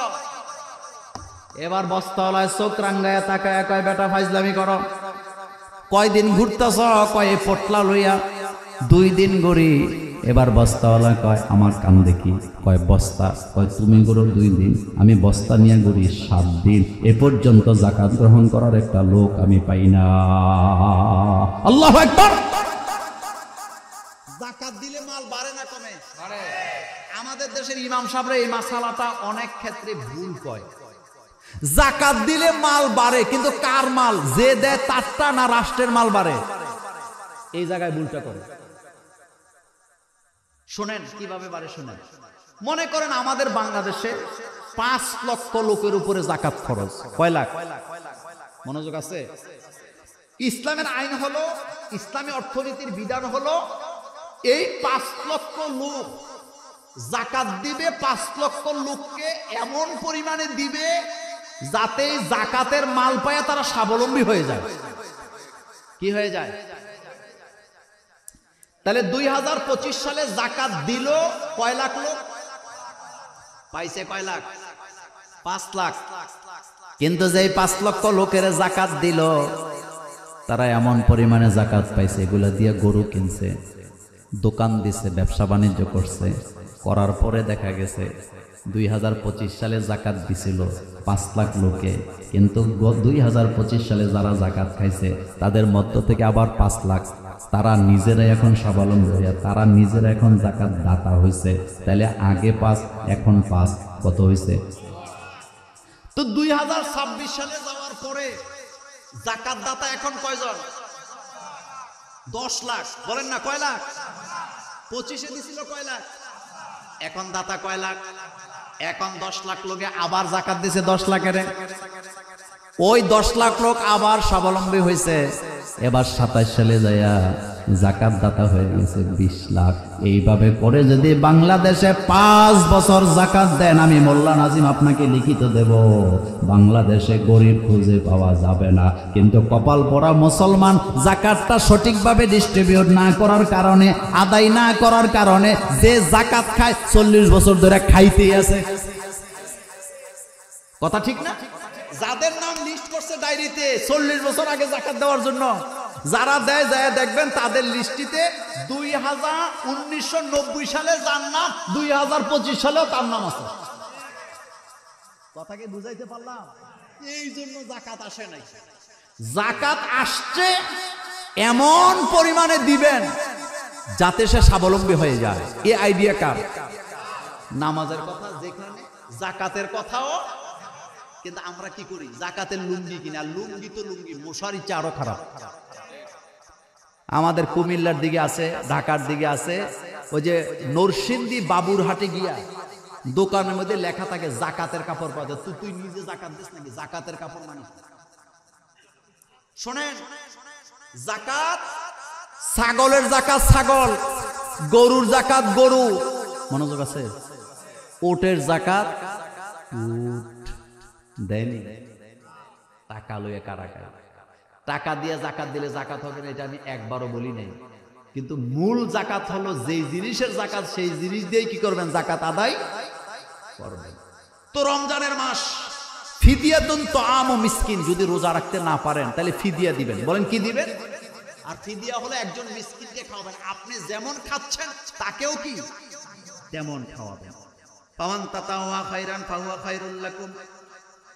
আমার কলেজার ভাইয়েরা, ওয়া আনতাসুমু খায়রুল লাকুম, আল্লাহ পাক বলছেন ফিদিয়া দিবা, কিন্তু রোজা রাখাটাই তোমাদের জন্য উত্তম। ইন কুনতুম তাআলামুন, যদি তোমরা বুঝে থাকো। এবার আমার শেষ পয়েন্টের শেষ কথা, আল্লাহ পাক বলছেন শাহরু রমাদানাল্লাযী উনজিলা ফীহিল কুরআন। শাহরুন রমাদান, রমজানের মাস, আল্লাযী ফীহি, যার মধ্যে, উনজিলা নাজিল করছে কোরআন, কোরআনকে হুদাল লিন্নাস, মানুষের হেদায়েতের জন্য, অবাইকিনাতিন মিনাল হুদা ওয়াল ফুরকান, এটা হলো ফুরকান, সত্য মিথ্যার পার্থক্য করে হেদায়েত দেন। ফামান শাহিদা মিনকুম শাহরা ফালিয়াসুমহু, যারা এই মাসটা পায় তারা যেন রোজা রাখে। কোরআন নাজিল করছে কে? এটা আমার শেষ কথা। কোরআন নাজিল করছে কে? কোরআনের সাথে থাকলে মর্যাদা বাড়ে না কমে? আমার কলেজার ভাইয়েরা, কোরআনের সাথে থাকলে মর্যাদা বাড়ে, কোরআনের কথা বললে মর্যাদা বাড়ে, কোরআনের আইন মানলেও মর্যাদা বাড়ে, নিরাপত্তা পাওয়া যায়। আল্লাহর কোরআনের আইন হলো আস-সারিকু ওয়াস-সারিকাতু ফাকতাউ আইদিয়াহুমা, চোর যদি চুরি কইরা ধরা পড়ে, হোক সেটা চোর হোক সেটা চুন্নি। আপনাদের এই বেনাপোল এলাকায় মহিলা চোরদেরকে কি বলে? কথা কন না যে এই চুন্নি কথাটা কোরআনে বোধহয় নাই। আস-সারিকু চোর, আস-সারিকাতু চুন্নি, একটা মুজাক্কার আর একটা মুয়ান্নাস। আল্লাহ বলতেছেন চুরি করে যদি ধরা পড়ে, হোক সেটা চোর হোক সেটা চুন্নি, ফাকতাউ আইদিয়াহুমা, উভয়ের হাত কেটে দাও। কার কথা? আমার কলেজার বাইরে। এবার শোনেন, আপনারা অনেকে মনে করেন হারে এই আইন হইলে তো হাজার হাজার মানুষের হাত কাটা যাবে না। হাজার হাজার মানুষের হাত কাটার জন্য কোরআনের আইন আসে নাই। বাংলাদেশে 20 কোটি মানুষ আছে। 20 কোটি মানুষের জান মালের নিরাপত্তা দিতে যাইয়া যদি 10টা চোরের হাত কাটা প্রয়োজন হয়, কেটে দাও। 10 জন চোরের হাতের জাতির কোনো দরকার নাই। মানুষ আছে 20 কোটি, বলেন মানুষ আছে কয় কোটি? তো 20 কোটি মানুষের জান আর মালের নিরাপত্তা যদি 10 জনের হাত কাটলে দেওয়া যায়, এই রকমের 10টা হাতের কোনো দরকার নাই। কারণ 10টা হাত কাটলে জাতি অচল হবে না, অলস হবে না, বরং নিরাপত্তা পাবে। বুখারীতে আসছে রাসূলুল্লাহ সাল্লাল্লাহু আলাইহি সাল্লাম তখন প্রধান বিচারপতি, রাষ্ট্রপতি, মামলা হলো রাসূলের আদালতে। এখন আপনাদের কাছে জানতে, আপনাদের কি কষ্ট হইতেছে? কষ্ট হয়, কষ্ট হয়। আরেকটু চলবে, আরেকটু চলবে।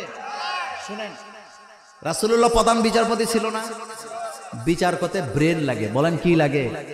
আমাদের সমাজে যারা বিচার করে বিড়ি সিগারেট খাইতে খাইতে মাথা শেষ। কথা ঠিক না? মিথ্যা মামলার পরেও রায় দিয়ে দেয়। আচ্ছা বলেন তো, যারা বিচার করে তাদের বিচার বোধহয় আল্লাহ করবে না? শিল্পীরা গান গাইছে, বিচারপতি তোমার বিচার হবে হাসরে, গাইছে নি গান? আল্লাহ কয় বিচার তো হাসরে হবে, এটা সত্য। কিন্তু দুনিয়াতে যদি আমি 2-1টা বিচার দেখাই তাহলে তোরা শান্তি পাবি। এই জন্য বিচারপতি রে বাংলাদেশেও না, ভারতেও না, সীমান্ত এলাকায় কলা পাতার মধ্যে শোয়ায় রাখছে কে? লিয়াত মাইন্না কালবি, এটা দেখে আমাদের কলজা সুবহানাল্লাহ ভাই যে কই না, এটা দেখাইছে কে? আল্লাহ। দেখার মধ্যে কোনো দোষ আছে নাকি? শুনেন, হযরত ইব্রাহিম আলাইহিস সালাম আল্লাহরে বলতেছে, আল্লাহ রব্বি আরিনি কাইফা তুহিল মাউতা, তুমি আমারে দেখাও তো তুমি মৃত্যুরে কিভাবে জীবিত করো। আল্লাহ বলছেন আওয়ালাম তুমিন, তুমি কি বিশ্বাস করো না? ক্বালা বালা, ইব্রাহিম নবী কয় হ্যাঁ বিশ্বাস করি। লিয়াতমাইন্না কালবি, আমারে দেখাইলে আমি শান্তি পাই। তাহলে বোঝা গেল মানুষ যেটা দেখে না, আল্লাহর কাছ থেকে যেটা শুনে, এটা দেখলে শান্তি পাওয়া যায় কি যায় না? আল্লাহ বলতেছেন যারা ন্যায় বিচার করে না কিয়ামতে আমি তাদেরকে কঠিন শাস্তি দিব, জাহান্নাম দেব। যারা ন্যায় বিচার করে আমি তাদেরকে আরশের নিচে বসতে দিব। আমরা জানতে চাইলাম আল্লাহ এটা কেমন বিচার? আল্লাহ কয় 12টা সীমানার দিকে তাকায় দেখ, বিচারপতিরা আমি কলা পাতার মধ্যে শোয়ায় রাখছি, ইজ্জত আমি ল্যাংটা করে ছেড়ে দিয়েছি। বিচার কার? তিনটা পাপের শাস্তি আল্লাহ দুনিয়াতে দিবেনি। আপনি কেউ যদি তিনটা পাপ করে দুনিয়াতে আল্লাহ শাস্তি দিবে। কয়টা? 1 নাম্বার, সতী সাধবী নারীর প্রতি যারা অপবাদ দেয়। কিছু কিছু পুরুষ আছে খামোকা স্ত্রীর সন্দেহ করে, এমন পুরুষ আমাদের বেনাপোলে নাই। খবরদার, খবরদার, আপনি যেটা দেখেন না সেটা সন্দেহ করার অধিকার আপনার নাই। আল্লাহ এটা পছন্দ করে না। কোন ব্যক্তি দেখে নাই শুনছে, তার সাক্ষী গ্রহণযোগ্য হবে না। সতী সাধবী নারীর প্রতি যারা অপবাদ দেয় আল্লাহ তাদেরকে দুনিয়াতে শাস্তি না দিয়ে মৃত্যু দিবেন না। 2 নাম্বার, যারা রক্তের সাথে বেঈমানি করে। কথা কন না কেন? নিজের বাইরে ঠকায়, বোনেরে ঠকায়, বাইরে রাস্তা দেয় না, বাইরে ভালো জমিঘর দেয় না, এমন ভাই বেনাপোলে তাদের জন্য দুনিয়াতে শাস্তি আছে না? আর 3 নাম্বার, যারা ক্ষমতা পাইয়া জালেম হয়, মানুষের উপরে অত্যাচার করে, দুনিয়াতে আল্লাহ তাদেরকে শাস্তি না দিয়া আল্লাহ তারে মৃত্যু দেয় না। তাহলে পাপ হইল কয়টা? 1 নাম্বার, সতী সাধবী নারীর প্রতি অপবাদ দেওয়া যাবে। রাসূলুল্লাহর দরবারে একজন স্বামী আসলেন, একজন স্ত্রী আর স্বামী 2 জন মিলে রাসূলের দরবারে বিচারের জন্য এসে বললেন, রাসূল গো, আমার স্বামী আমাকে সন্দেহ করে, আমার এই বাচ্চাটা কালো, আমরা স্বামী স্ত্রী 2 জন সাদা ফর্সা, এজন্য আমার স্বামী আমার সন্দেহ করে। সে বলে আমি নাকি পরকীয়া করে সন্তান জন্ম দিছি। আমাদের কুমিল্লা দেবিদ্যার একটা থানা আছে, ওই জায়গায় বাপ তার বাচ্চাকে মেরে ফেলছে এই সন্দেহ করে যে এই বাচ্চা নাকি আরেকজনের। কি বুঝলেন? রাসূলুল্লাহ সাল্লাল্লাহু আলাইহি ওয়াসাল্লাম 2 জনকে 2 জায়গায় বসালেন। বিশ্বনবী বললেন, শোনো, তোমাদের বংশধরদের মধ্যে অতীতে কোনো পুরুষ কালো ছিল যার কারণে বাচ্চাটা কালো হয়েছে, তবে মা বাপ ফর্সা হইলেই যে বাচ্চার ফর্সা হবে ব্যাপারটা এমন নয়, কারণ সবাই আদমের সন্তান। বলেন কার সন্তান? আর আদমের সন্তানের মধ্যে ফর্সা আছে, কালো আছে, শ্যামলাও আছে। স্ত্রীকে, সতী সাধবী নারীকে অপবাদ দেওয়া যাবে না, যদি দেয় দুনিয়াতে শাস্তি দিবি কে? আর 2 নাম্বার, রক্তের সাথে যারা বেঈমানি করে, কাতে রেহেম, যারা আত্মীয়তার সম্পর্ক ছিন্ন করে, আল্লাহ দুনিয়াতে তাদেরকে শাস্তি না দিয়ে মৃত্যু দিবেন না। আর 3 নাম্বার, যারা ক্ষমতা পাওয়ার পরে মানুষের উপরে জুলুম করে, আল্লাহ দুনিয়াতে শাস্তি না দিয়ে তাদেরকে দুনিয়া থেকে মৃত্যু দিবেন না। কথা কি বুঝে আসছে? কথা কি বুঝে আসছে? তো কথা বলতেছিলাম ন্যায় বিচার, বিচারকদের বিচারপতিকে এই আইন আল্লাহ পাক দিছে, আস-সারিকু ওয়াস-সারিকাতু ফাকতাউ আইদিয়াহুমা। চোর যদি চুরি করে তাহলে উভয়ের হাত কেটে দাও। আইনটা কার বলেন তো? এই আইন যদি বাংলাদেশে কায়েম হয়, চুরি বন্ধ হওয়ার সম্ভাবনা আছে না? এই হাদিসটা বলে আমি আলোচনা শেষ করব। রাসূলুল্লাহর দরবারে বিচার নিয়ে আসা হলো, বুখারীর হাদিস। বলা হলো কুরাইশ বংশের একজন নারী চুরিতে ধরা পড়ছে। সাক্ষী প্রমাণ নেওয়ার পরে রাসূল রায় দিবে। আরবের লোকেরা বুঝে গেছে রাসূল তো রায় দিবে হাত কাটার আইন, কারণ এটা কোরআনের আইন। কুরাইশের নেতারা গোপন মিটিং কইরা ওই মহিলার হাতকে বাঁচাবার জন্য গোপনে মিটিং কইরা ওসামাকে দায়িত্ব দিছে, ওসামা তুমি যাও, তুমি যাই রাসূলকে বলো যে মেয়েটা তো কুরাইশ বংশের মেয়ে, যদি কুরাইশ বংশের মেয়ের হাত কাটা যায় চুরির দায়ে, লোকেরা বৎসনা দেবে কুরাইশ বংশের উপরে, সুতরাং বলে দাও তিনি যেন কুরাইশ বংশের মেয়ে হিসাবে মেয়েটাকে মাফ করে দেয়। ওসামা রাসূলের দরবারে গেলেন, যাই বসে বলতেছে, রাসূল গো, কুরাইশ বংশের মেয়ে চুরিতে ধরা পড়ছে, আপনি কি তাকে মাফ করে দিতে পারেন না? আল্লাহর নবী বসা থেকে দাঁড়ায় গেলেন।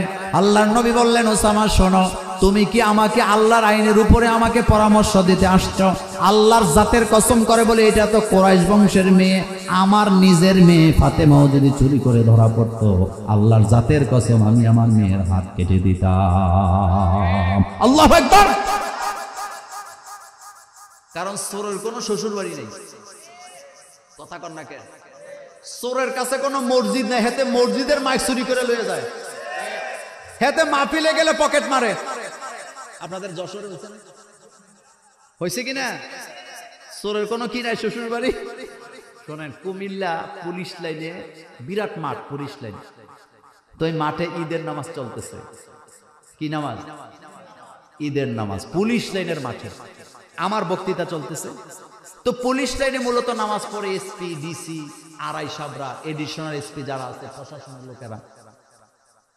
তো ঈদের দিন তো আর এসপিরা এসপির পোশাক পরে আসে না, কেউ তো পুলিশের পোশাক পরে আসে না, সবাই পাঞ্জাবি টুপি লাগায় আইছে। এখানে এসপি কে, ডিসি কে বোঝা যায়? পকেট মার কে, হেডও বোঝা যায় না, হেতেও তো টুপি লাগায়। তা আমার আলোচনা চলতেছে, এসপি সাহেবের পাশে একটা লোক বসা, আসলে হাতে পকেট মার। ঈদের নামাজ পড়তে আইসা, কিন্তু চোর তো চোরে, তার কাছে ঈদ কি আর মাহফিল কি? হাতে এসপি সাহেবের পকেটের দিকে তাকায় দেখে নতুন নতুন 500 টাকার নোট দেখা যায়। এতে সুযোগ পাইয়া এসপি সাহেবের পকেটে হাত ঢুকাইছে। হেতে তো আর জানে না এটা এসপি, বুঝা যায়। যখন হাত ঢুকাইছে, এসপি সাহেবকে আমার মতো বোকা, উনি তো ধরে ফেলছে। ধরছে পরে ডিউটিরত 2টা পুলিশ তারে ধরছে, ধরে বলতেছে, বেটা ঈদের দিনে চুরি করা লাগে। হেতে কয়, স্যার আমার কাছে ঈদ ওই কি আর শ্বশুর বাড়ি কি, আমার কামে সুযোগ পেলে চুরি করি। কথা ঠিক না? আচ্ছা, মাহফিল শুনতে গেছে চোর, ওই যে চাপাই নবাবগঞ্জে রাখি চোর ধরছে। চরমনার মাহফিলে গেছে, দেখলাম কতগুলিকে ধৈর্য নিয়ে জিকি শিখাইতেছে। কি শিখাইতেছে? তার মানে বোঝা গেল চোরের কি নাই শ্বশুর বাড়ি। আমি তো হাস্যা কথাগুলা বলতে, শোনেন, চোরের কাছে শ্বশুর বাড়ি নাই, মানবতা নাই। হাইজেকারের কাছে মানবতা নাই, সে পীর বুঝে না, আলেম বুঝে না, মাশায়েখ বুঝে না, ভালো মানুষ বুঝে না, খারাপ মানুষ বুঝে না, যারে পায় তারই সে কোবায়। এই জন্য চোরকে বাঁচায় রাখা যায় না, উভয়ের হাত কেটে দাও। আইনটা কার? আইনটা কি মোল্লার না আল্লাহর? এই হাত কাটার আইন যদি বাংলাদেশে চালু হয়, আপনাদের কোনো সমস্যা আছে? আমি মোল্লা নাজিমেরও কোনো সমস্যা নাই, কিন্তু কারো যদি সমস্যা হয় তাহলে বুঝতে হবে, হয় সে নিজে চোর অথবা সে চোরের খালতো ভাই, মামতো ভাই। কথা ঠিক না? আমরা নিরাপত্তা চাই। নিরাপত্তা যদি চাই, কোরআন লাগবে। বলেন কি লাগবে? শেষ কথা বলে যাই, বাংলাদেশে রাসূলুল্লাহ সাল্লাল্লাহু আলাইহি ওয়াসাল্লাম কোরআনের আইন চালু করতে যুদ্ধ করা লাগছে না? উহুদ, বদর, 27টা যুদ্ধে রাসূল নেতৃত্ব দিয়ে তারপরে কোরআনের আইন চালু করছে। কিন্তু আমাদের বাংলাদেশে আল্লাহ এমন একটা সুবর্ণ সুযোগ দিয়ে দিয়েছেন, বাংলাদেশে বর্তমানে কোরআনের আইন চালু করার জন্য জিহাদ লাগবে না, বদর লাগবে না, উহুদ লাগবে না, রক্তপাত লাগবে না, তরবারি লাগবে না। শুধু কোরআনের আইন যারা চায়, সময় মতো তাদের পক্ষে যদি একটা সিল মারতে পারি, আল্লাহর জমিনে কোরআনের আইন কায়েম হয়ে যাবে ইনশাআল্লাহ। রাজি আছেন মুসলমান? 2 হাত উঁচু করেন, আমার আল্লাহকে দেখায় দেন।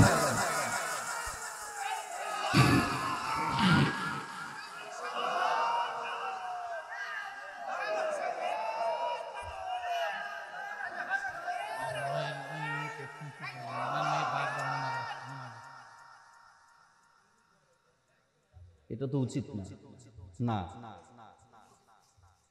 শোনেন, একটা কথা বলি, আজকে একটা কথা বলে দিয়ে যে আপনাদেরকে, আপনারা রাগ করেন না। সেটা হলো, এই মাহফিলটা রয়্যাল বাইটা কে? রয়্যাল বাইটা কে?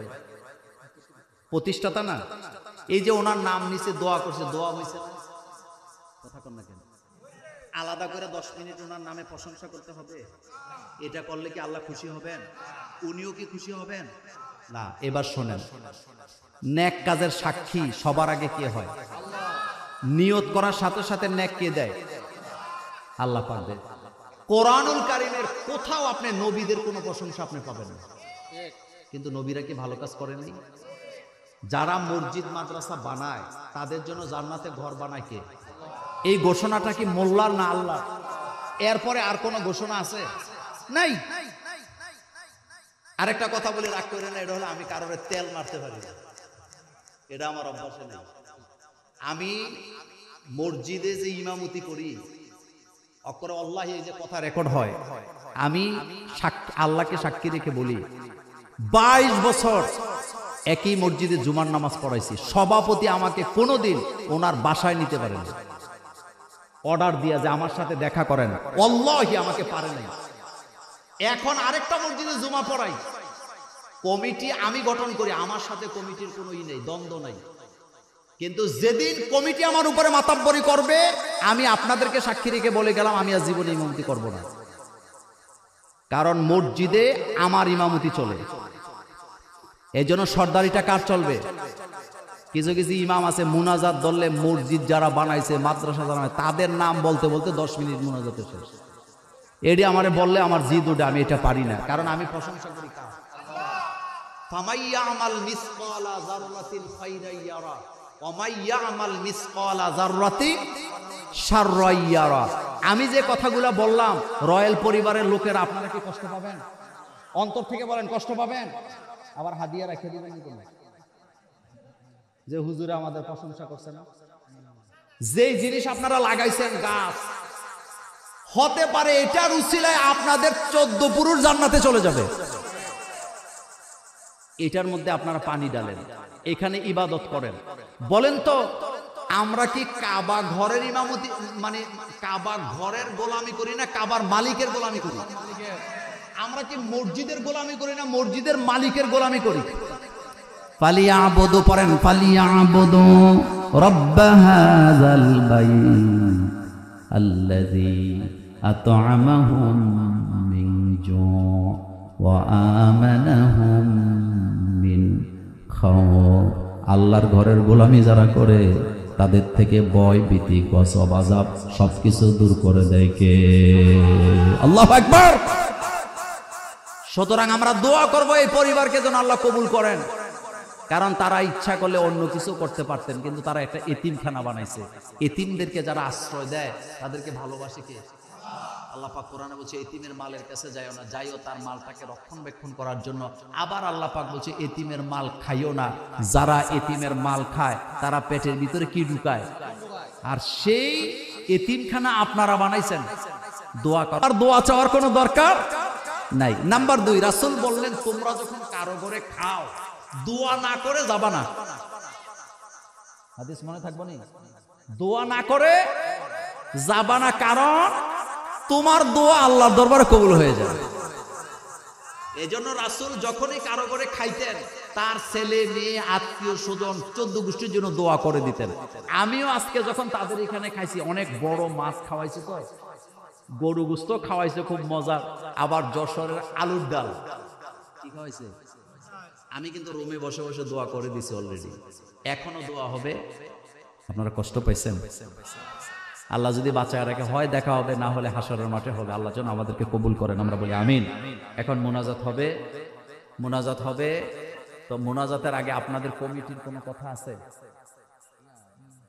মোনাজাত দেব? সভাপতি সব কিছু বলবেন? মোনাজাত আপনি দিবেন? আমি দেব? আপনি বললে দেব। আল্লাহুম্মা আমিন। রব্বানা যালামনা আনফুসানা ওয়া ইল্লাম তাগফির লানা ওয়া তারহামনা লানাকুনান্না মিনাল খাসিরিন। রব্বুল আলামিন পান্তাপাড়া টেকেরপাড়া জামে মসজিদে আলহাজ রবিউল ইসলাম এতিমখানা অনুরানী হাফিজিয়া মাদ্রাসায় আজকের এই কোরআনুল কারীমের মাহফিল শেষ করে তোমার দরবারে হাত তুলেছি, মেহেরবানি করে কোরআনের মাহফিল কবুল করে নাও। আমাদের দোয়া দরুদ সালাম সোনার মদিনায় নবী পাকের রওজা মুবারকে পৌঁছায় দাও। তামাম পৃথিবীর মাটির নিচে যত আম্বিয়াই কিরাম, সাহাবাই কিরাম, শুহাদাই কিরাম, সিদ্দিকিন, সলিহিন, আকাবেরিদিন, উলামায়ে মুতাকাদ্দিমিন, মুতাআখিরিন, সলফে সলিহিন, মুমিন মুমিনাত শুয়ে আছেন সকলার আরোহার পরে পৌঁছায় দাও।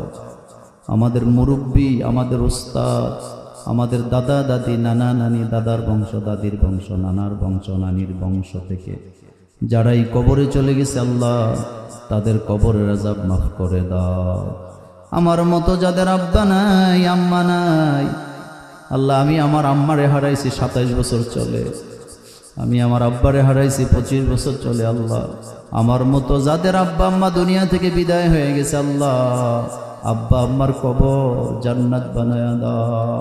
রব্বির হামহুমা কামা রব্বায়ানি সগীরা। আল্লাহ আজকের মাহফিলের আশেপাশে যত কবরস্থান আছে সকল কবরে আযাব মাফ করে দাও রব্বুল আলামিন। আজকের মাহফিলের আশেপাশে যত মা বোনেরা আসছেন, মা বোনদের জীবনের গুনাহ মাফ করে দাও। আমার মা বোনগুলোকে খাদিজা আয়েশার মতো কবুল করো, অসুস্থতা দূর করো, নেক সন্তান দান করো। পরিবারে অভাব থাকলে অভাব দূর করে দাও। স্বামী স্ত্রীর মধ্যে গন্ডগোল থাকলে ভালোবাসা তৈরি করে দাও।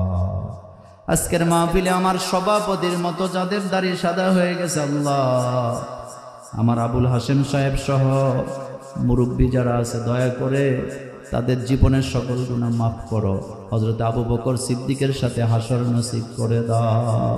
আজকের কোরআনের মাহফিলে যত যুবক তরুণরা আসছেন আল্লাহ, যুবক আর তরুণদেরকে মাফ করে দাও।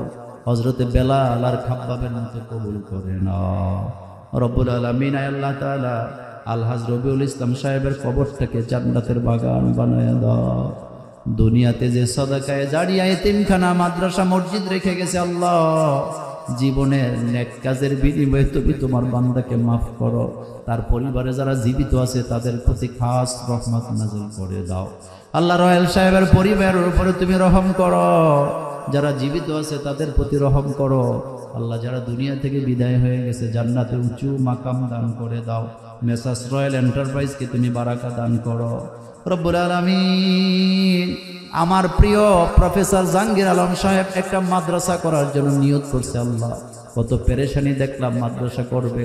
হায় আল্লাহ, আমার ভাইকে তুমি কবুল করো, তার নেক কাজগুলোকে কবুল করে না আল্লাহ। আজকের মাহফিলে যারা আছে, যারা ঋণগ্রস্ত তাদেরকে ঋণ থেকে মুক্ত করে দাও। যারা বেকার আছে বেকারত্ব দূর করে দাও। যারা ব্যবসা করে ব্যবসায় বারাকা দান করো আল্লাহ। যারা বিদেশে আছে প্রবাসীদের কামাই রুজিতে বরকত দান করে দাও রব্বুল আলামিন। এই মাহফিল যারা টাকা দিয়া, পয়সা দিয়া, বুদ্ধি দিয়া, শ্রম দিয়া করায় দিলেন, তাদের জন্য, তাদের আব্বা আম্মার জন্য জান্নাতে ঘর বানায়া দাও। এই প্যান্ডেল, লাইটিং, মাইকিং যারা করলেন আল্লাহ, ব্যবসায় বারাকা দান করো রব্বুল আলামিন। আজকের মাহফিলে কথা বলেছেন কারি মহিউদ্দিন সাহেব, কথা বলেছেন এনামুল হাসান বিন নূর, তাদের কণ্ঠকে তুমি হেফাজত করো। আমার বাংলাদেশের আর্মি, সেনাবাহিনী, বিজিবি, ডিবি, র্যাব, পুলিশ প্রশাসনে যারা আছে আল্লাহ, দয়া করে তাদেরকে তুমি কবুল করো। তাদের ছেলে মেয়েগুলোকে মানুষ করো। আমরা যারা হাত তুলেছি, আমাদের ছেলে মেয়ে যাদের কথা শোনে না, হেদায়েত দাও।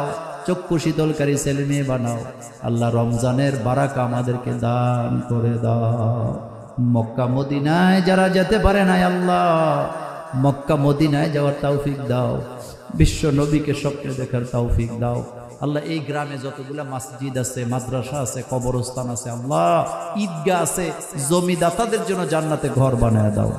এলাকার যত আলেম ওলামা আছে, মসজিদ মাদ্রাসার খেদমতে আছে আল্লাহ, সমস্ত আলেম ওলামা রিজিকে বারাকা দান করো।